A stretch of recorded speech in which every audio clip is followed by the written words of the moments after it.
Hello and assalamu alaikum dear students. In this video we will come to know how can we determine or calculate the domain of any real valued function.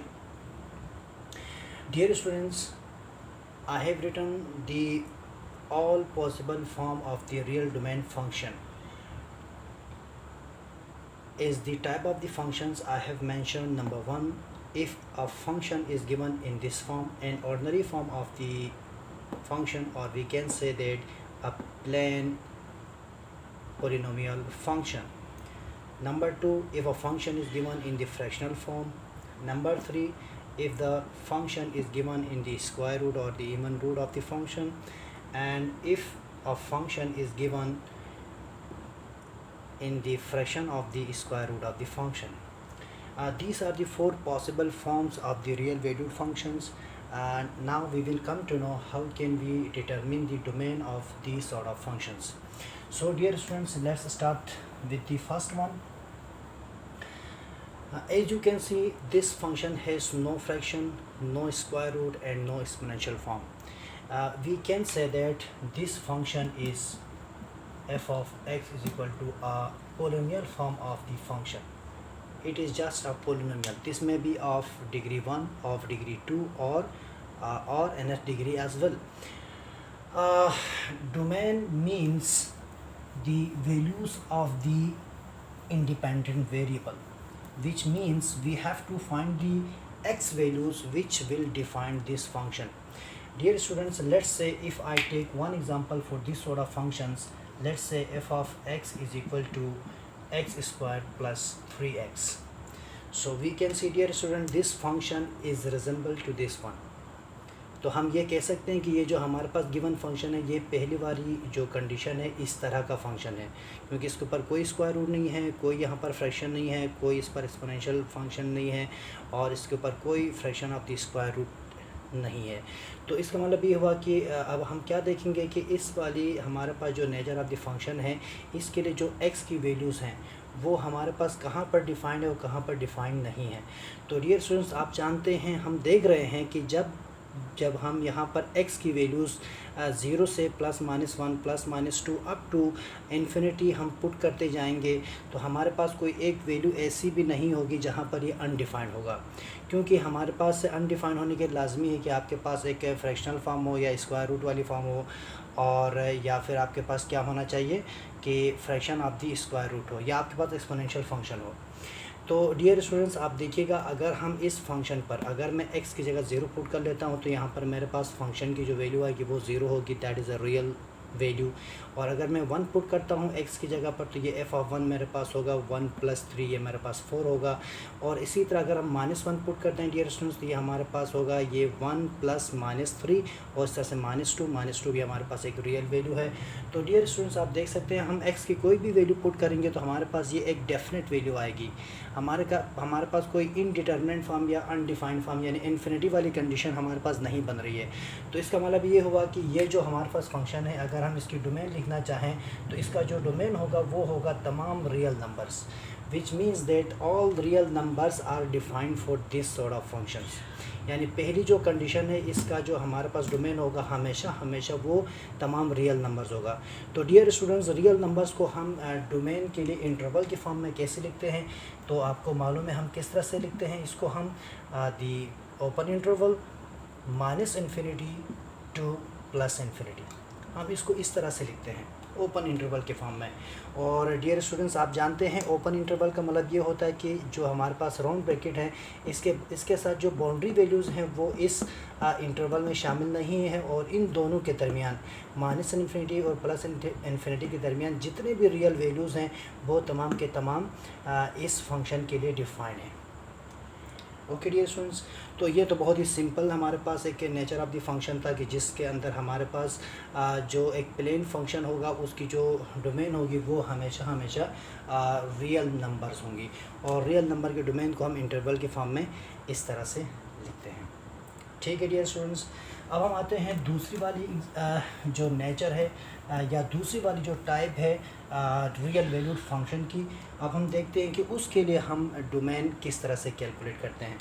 Let's take, सबसे पहले तो मैं लिखवा देता हूँ, हमारे पास जो nature of the function था वो हमारे पास था 1/g(x). तो डियर स्टूडेंट्स आप देख सकते हैं कि अगर अब हमारे पास जो डिनोमिनेटर में फंक्शन है, अब हमें इसके रिस्पेक्टिवली हमें बताना पड़ेगा कि ये फंक्शन डेफिनेट है या इनडिफाइनेट, यानी कि हमारे पास क्या होगा, ये डिटर्मिनेबल है या इनडिटर्मिनेट फॉर्म में होगा। तो डियर स्टूडेंट्स आप जानते हैं कि अगर मैं इस g(x) की जगह 0 रिप्लेस कर दूं तो आप जानते हैं कि ये जो हमारे पास फंक्शन होगा ये अनडिफाइंड फॉर्म होगी, यानी इन्फिनिटी हमारे पास इसका रिजल्ट आ जाएगा। ठीक है, मैं थोड़ा सा नीचे लिखता हूँ ताकि आपको नज़र आ जाए सही से। तो अगर मैं g(x) की जगह 0 पुट करता हूँ तो ये मेरे पास होगा 1/0 and 1/0 means it is undefined, infinity हमारे पास इसका रिजल्ट आएगा। विच मीन्स दैट जब भी हमारे पास इस तरह का फ्रैक्शन फंक्शन होगा डियर स्टूडेंट्स, तो हमने लाजमी तौर पर इसके लिए जो हमने कंडीशन बनानी है वो ये बनानी है, g(x) must not be equal to 0, यानी कि g(x) हमारे पास जो फंक्शन है, अलजेब्रिक जो फंक्शन है, वो कुछ भी हो सकता है लेकिन वो 0 नहीं हो सकता, क्योंकि अगर 0 होगा ये g(x) तो ये हमारे पास क्या होगा, अनडिफाइंड होगा। ओके डियर स्टूडेंट्स, अब इसके लिए एक एग्जांपल देखते हैं। Let's take one example. Let's say a function is f(x) is equal to 1/(x²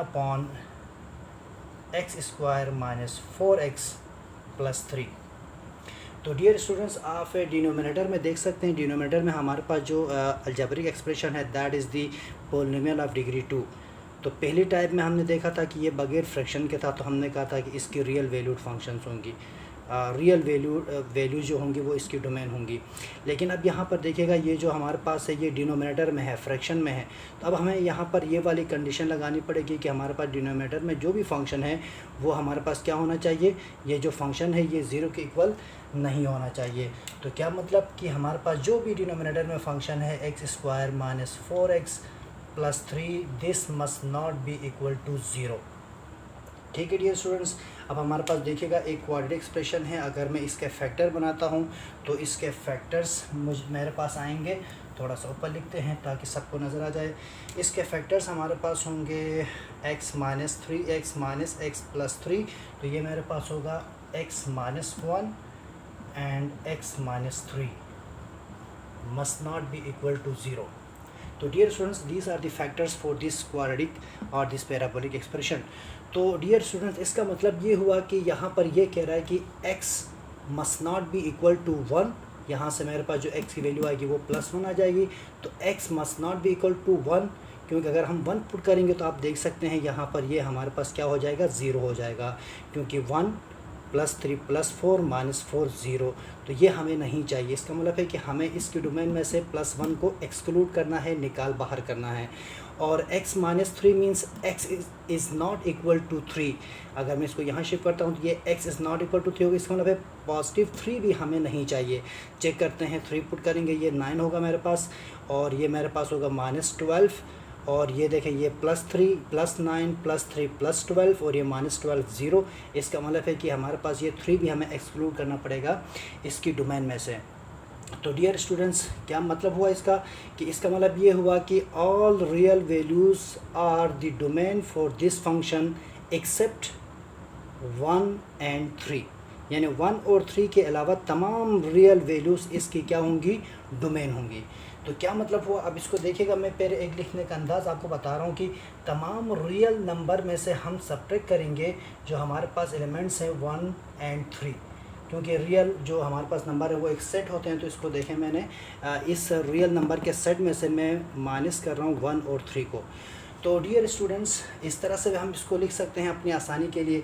लेकिन जब भी आप डोमेन की बात करें किसी भी इस तरह के कम्प्लेक्स फंक्शन की, तो डियर स्टूडेंट्स आप लाजमी तौर पर क्या करेंगे कि आप रियल लाइन ड्रा करें, रियल लाइन या नंबर लाइन जिसको हम कहते हैं, ये आप ड्रा करेंगे ताकि आपकी मिस्टेक्स की जो गुंजाइश है वो बिल्कुल भी ना रहे, बिल्कुल ज़ीरो हो जाए। तो ये लीजिए डियर स्टूडेंट्स, मैंने एक रियल नंबर मैंने ड्रा कर दिया, माइनस इन्फिनिटी प्लस इन्फिनिटी, यहाँ पर हमारा इसका ज़ीरो होगा। तो डियर स्टूडेंट्स देखिएगा हमारे पास जो नंबर्स हैं वो हैं +1 एंड +3। तो +1 मेरा यहाँ पर लेते हैं, +2 3 मैं यहाँ पर लेता हूँ, 1 एंड 3, और and so on positive infinity and so on negative infinity. तो डियर स्टूडेंट्स ये जो ज़ीरो है, सॉरी ये 1 है और 3 है, ये इस डोमेन का हिस्सा नहीं है। इस 1 और 3 के अलावा तमाम रियल नंबर्स इस गिवन फंक्शन के लिए क्या हैं, डोमेन के एलिमेंट्स हैं। ठीक है डियर स्टूडेंट्स, तो अब इसको हम इसको हम इंटरवल के फॉर्म में लिखेंगे कैसे? तो इंटरवल के फॉर्म में कैसे लिखेंगे डियर, देखिएगा सबसे पहले तो इस रियल लाइन के आपके पास कितने हिस्से बन रहे हैं, -infinity to 1, this is the 1 segment, और 1 to 3 एक्सक्लूडिंग बोथ 1 and 3, और इसके बाद जो तीसरा हमारे पास बन रहा है 3 to पॉजिटिव इन्फिनिटी एक्सक्लूडिंग 3। तो डियर स्टूडेंट्स अब हम जो तीनों आपके पास देखें जो सेगमेंट्स या इंटरवल्स बन रहे हैं, तीनों को हम डिफ़ाइन करते हैं। तो ये लीजिए, ये -इन्फिनिटी टू 1, -इन्फिनिटी टू 1, आपको मालूम है इन्फिनिटी के बाद हम हमेशा राउंड ब्रैकेट लगाते हैं। अब यहाँ पर हमें देखना पड़ेगा कि ब्रैकेट कौन सा यूज़ करें। अब हमें ये देखना पड़ेगा कि ये जो 1 हमारे पास है, क्या ये इस डोमेन का हिस्सा है, is this part of this domain? तो हमने यहाँ पर देखा कि हम यहाँ पर इसको एक्सक्लूड कर रहे हैं, तो this is not the part of the domain. तो जैसे कि मैंने कहा कि जब भी हम किसी बाउंड्री वैल्यू को एक्सक्लूड करते हैं तो हम वहाँ पर ओपन इंटरवल या राउंड ब्रैकेट यूज़ करते हैं, और जब हमें किसी नंबर को इंक्लूड करना हो, शामिल करना हो, तो हम स्क्वायर ब्रैकेट लगाते हैं। ठीक है डियर स्टूडेंट्स, यानी क्लोज इंटरवल। यूनियन, अब हम इस इंटरवल की बात करते हैं 1 2 3, क्योंकि 1 और 3 के दरमियान भी इनफाइनाइट रियल नंबर्स, हम इसको इग्नोर नहीं कर सकते। 1 और 3 दोनों शामिल नहीं, इसीलिए राउंड ब्रैकेट। यूनियन, यहाँ पर देखिएगा 3 इंक्लूड नहीं है, राउंड ब्रैकेट। और आखिरी interval up to plus infinity, और प्लस इन्फिनिटी के बाद round bracket. So dear students, this is what the domain for the given real valued function. तो डियर स्टूडेंट्स, आपने एग्ज़ाम में इस तरह से आपने डोमेन की वैल्यू नहीं लिखनी है, बल्कि इस तरह से इंटरवल के फॉर्म में आपने आंसर करना है। ठीक है डियर स्टूडेंट्स, ठीक है। कोई प्रॉब्लम हो तो आप मुझे कमेंट्स बॉक्स पर मुझे मैसेज कीजिए, वहाँ पर कमेंट कीजिए, इंशाल्लाह मैं आपको उसका रिप्लाई करूँगा। चलें जी, अब जल्दी से हम तीसरी तरह का जो हमारे पास फंक्शन था उसकी तरफ आते हैं, और उसके लिए हम एक एग्ज़ाम्पल देखते हैं कि हमारे पास अगर एक real valued function square root की फॉर्म में हो तो हम उसको किस तरह से देखते हैं। जो तीसरी नेचर है वो हमारे पास फंक्शन क्या था, f(x) equal to square root of any given function g(x)। तो डियर स्टूडेंट्स, जैसे कि मैं कह रहा हूँ कि बार बार रियल वैल्यूड फंक्शन, तो रियल वैल्यूड फंक्शन के लिए लाजमी है कि आपके पास जो नंबर डिफाइन हो वो भी रियल नंबर्स होने चाहिए। तो डियर स्टूडेंट्स, आप अच्छी तरह जानते हैं कि जब भी स्क्वायर रूट के अंदर हमारे पास कोई नेगेटिव नंबर आता है तो वो हमेशा कॉम्प्लेक्स नंबर यानी इमेजनरी नंबर बन जाता है। तो इसका मतलब ये हुआ कि अब हमारे पास ये जो रियल वैल्यूड फंक्शन है, यहाँ पर हमारे पास वो x की वैल्यूज़ को हम क्या करेंगे, इग्नोर करेंगे या डोमेन में शामिल नहीं करेंगे जो हमें यहाँ पर कम्प्लेक्स नंबर या इमेजनरी नंबर देंगे, क्योंकि कम्प्लेक्स नंबर या इमेजनरी नंबर वो हमारे पास अनडिफाइंड या इनडिटर्मिनेंट फॉर्म होगी डोमेन के लिए, domain for the real valued function. So dear students, तो आपको मालूम है कि अब हम इसकी कंडीशन बनाते हैं। तो जब भी आपके पास इस तरह का फंक्शन होगा स्क्वायर रूट के अंदर, तो उसके लिए लाजमी जो कंडीशन होगी वो क्या होनी चाहिए जी, सोच कर बताएंगे। तो क्या होना चाहिए, g(x) must be greater and equal to 0। मतलब क्या हुआ, इसका मतलब है कि लाजमी तौर पर ये जो g(x) आपके पास फंक्शन है स्क्वायर रूट के अंदर, ये हमेशा पॉजिटिव होना चाहिए, और ये इक्वल टू 0 हो सकता है, क्योंकि g(x) का हम 0 पुट करेंगे तो f(x) 0 हो जाएगा, क्योंकि 0 का स्क्वायर रूट 0 होता है, तो 0 भी हमारे पास रियल वैल्यू है। तो इस तरह से 0 पर डिफाइन होगा और तमाम पॉजिटिव वैल्यूज़ के लिए डिफाइन होगा ये फंक्शन। किसी भी नेगेटिव वैल्यूज़ के लिए डिफाइन नहीं होगा, क्योंकि नेगेटिव वैल्यूज़ पर भी क्या देगा, इमेजनरी नंबर देगा, जो कि हमारे पास इनडिटर्मिनेंट फॉर्म होगी। ठीक है डियर स्टूडेंट्स, चलें जी, फिर इसके लिए भी हम एक एग्ज़ाम्पल देख लेते हैं। चलें जी, ये एग्ज़ाम्पल बनाते हैं। लेट्स से f(x) g(x) बना लेते हैं, नहीं f(x) हमने लिखा है तो f(x) ही लिख देते हैं। Let's say example f(x) is equal to square root of x² - 3।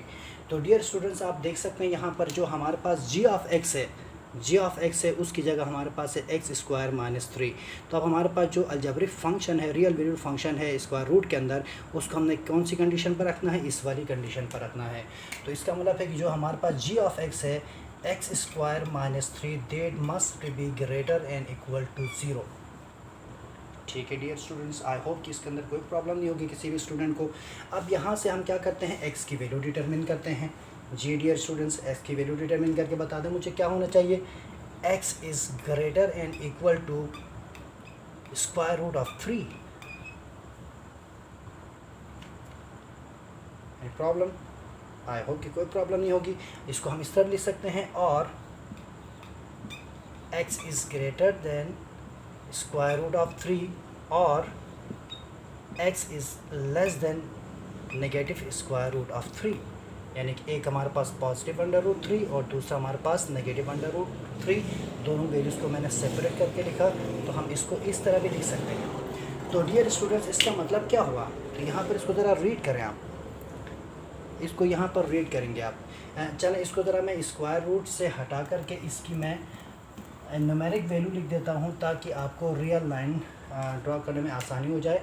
तो इसको मैं लिख देता हूँ x is greater and equal to plus minus under root 3 means 1.732 something 1.73। तो डियर स्टूडेंट्स, ये हमारे पास वो वैल्यूज़ हैं। अब यहाँ पर इस रिलेशन को देखिएगा, कह रहा है कि पॉजिटिव अंडर रूट से x हमेशा क्या होना चाहिए, ग्रेटर होना चाहिए, और हमारे पास जो नेगेटिव अंडर रूट 3 है उससे x हमेशा क्या होना चाहिए, छोटा होना चाहिए। ठीक है, ये हमारे पास कंडीशन है। अब ये जो हमारे पास कंडीशन है, अब इसको हम क्या करते हैं कि रियल नंबर लाइन पर हम इसको ड्रॉ कर लेते हैं, नेगेटिव इन्फिनिटी, पॉजिटिव इन्फिनिटी। यहाँ पर हमारा 0 होगा डियर स्टूडेंट्स, 0 के लेफ़्ट साइड पर नेगेटिव वैल्यूज़, 0 के राइट साइड पर हमारे पास पॉजिटिव वैल्यूज़ आएंगी।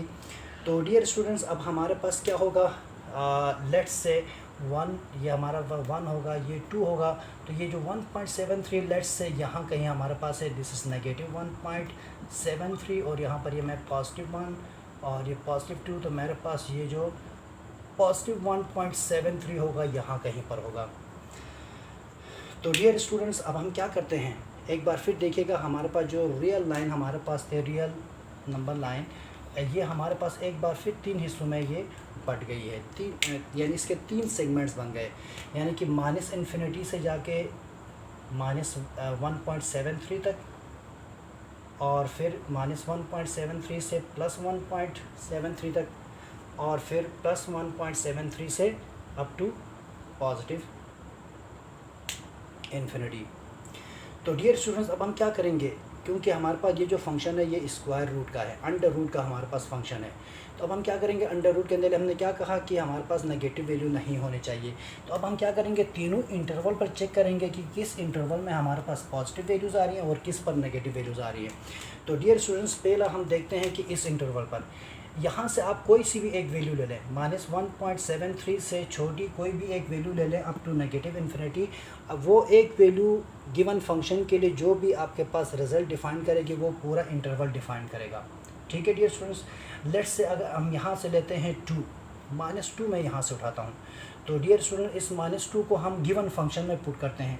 गिवन फंक्शन आपको याद होगा क्या था हमारे पास, F of X is equal to square root of X square minus 3। तो डियर स्टूडेंट्स, अगर मैं यहाँ से -2 उठाता हूँ, या आप -3 भी उठा सकते हैं, -4 उठा सकते हैं, तो हमने नियरर वैल्यू -2 उठा लिया। अगर मैं इस -2 को इस फंक्शन में पुट करूँगा तो आप देख लीजिएगा क्या होना चाहिए, this will be positive 4 -3 under root plus 1, और अंडर रूट प्लस 1 के इक्वल होता है। इसका मतलब है ये हमारे पास पॉजिटिव वैल्यू आ गई। अगर मैं -3 भी पुट करता हूँ तो यहाँ पर ये स्क्वायर की वजह से ये क्या होगा, +9, 9 - 3 6 अंडर रूट 6 हमारे पास एक रियल वैल्यू आएगी, एक डिफाइंड हमारे पास वैल्यू आ जाएगी इस फंक्शन के लिए। Getting point. तो इसका मतलब ये हुआ कि हम -1.73 से -इन्फिनिटी तक जो भी वैल्यू पुट कर रहे हैं वो हमारे पास यहाँ पर पॉजिटिव वैल्यूज़ दे रहे हैं। पॉजिटिव वैल्यू का मतलब है कि ये इंटरवल हमारे लिए इस फंक्शन के लिए डिफाइंड है। Getting point. ठीक है जी।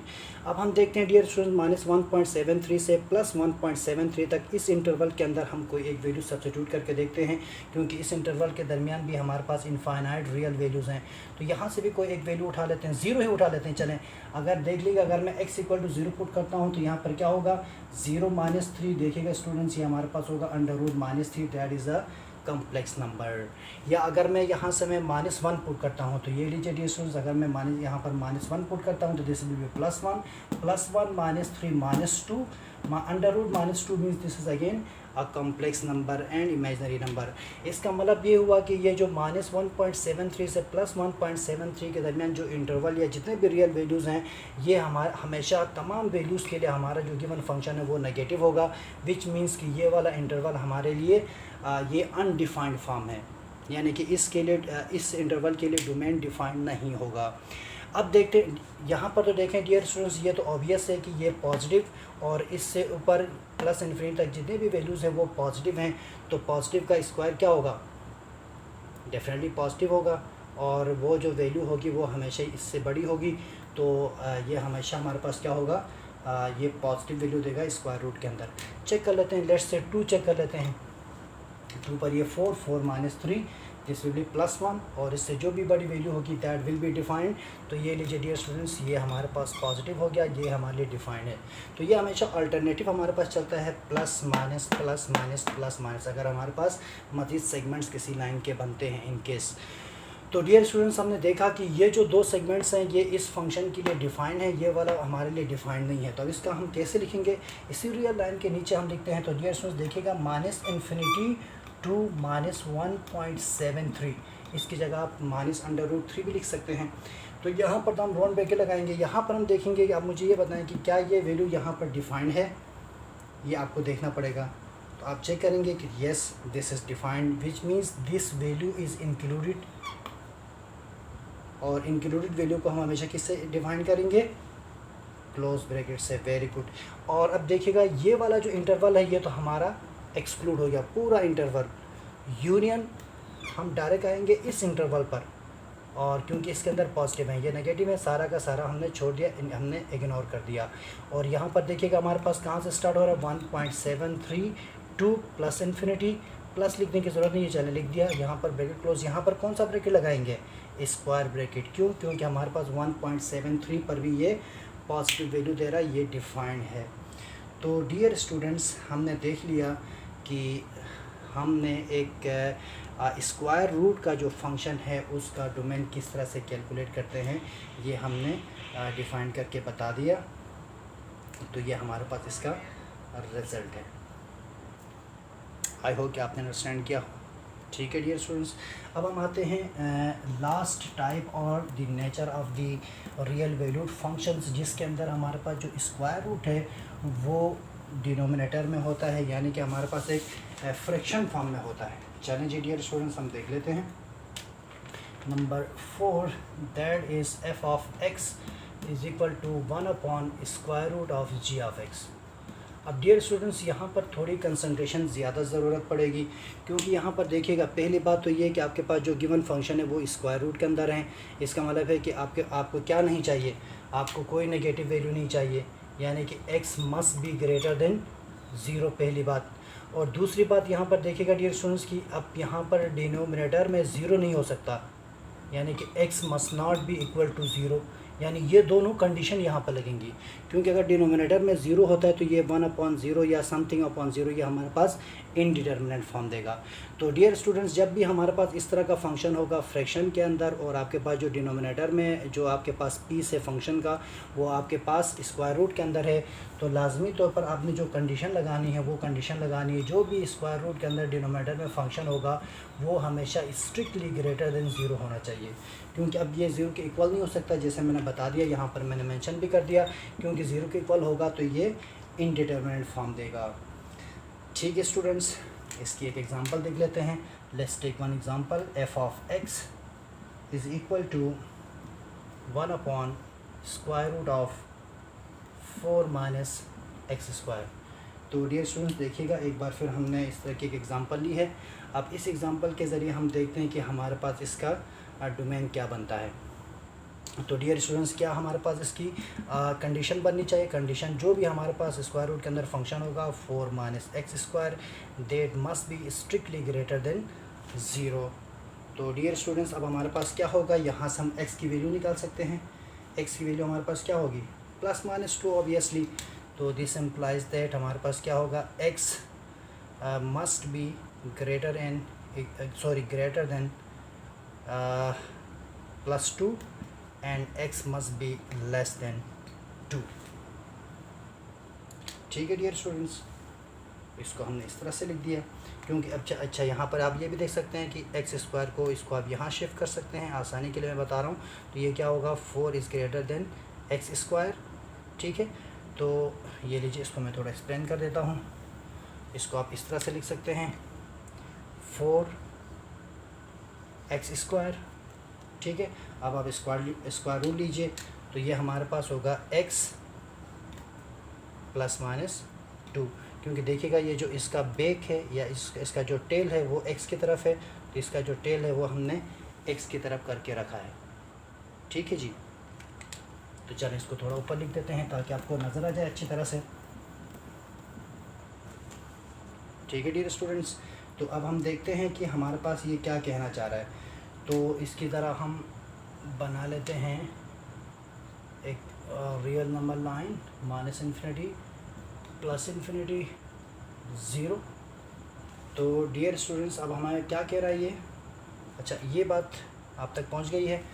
तो यहाँ पर इसको मैं ऐसे भी लिख सकता हूँ, देखें ये जो मेरे पास x है, x इज़ लेस देन +-2, इसको मैं लिख सकता हूँ x is less then 2 and x is greater then -2। इसको हम इस तरह से लिख सकते हैं। ठीक है, इन दोनों को मैंने सेपरेट करके अलग अलग करके लिख दिया, तो इसको मैं इस तरह से भी लिख सकता हूँ, आपको मालूम है अच्छी तरह से। तो डियर स्टूडेंट्स हमारे पास एक +2 आ रही है, एक -2 आ रही है। तो लेट्स से मेरे पास -2 यहाँ पर है और मेरे पास +2 यहाँ पर है। तो डियर स्टूडेंट्स ये क्या कह रहा है, कह रहा है कि आपके पास जो वैल्यूज़ होनी चाहिए वो x से पॉजिटिव x से छोटी होनी चाहिए, यानी कि इस पॉजिटिव x से छोटी वैल्यूज़ होनी चाहिए। इसका मतलब है कि इससे तमाम बड़ी वैल्यूज़ हमारे लिए बेकार हैं। और फिर यहाँ पर कह रहा है कि x इज़ ग्रेटर देन -2, और फिर कह रहा है कि x यहाँ पर -2 से ग्रेटर होना चाहिए। -2 से ग्रेटर का मतलब इस तरफ होगा ये, और ये +2 से लेस का मतलब इस तरफ होगा। इसका मतलब है कि ये सारे वैल्यूज़ हमारे लिए बेकार हैं। ठीक है जी, अब इसको हम ट्राई भी करते हैं बिल्कुल उसी तरह से जिस तरह हमने पिछले एग्जांपल में लिया था, पॉजिटिव और नेगेटिव के फॉर्म में।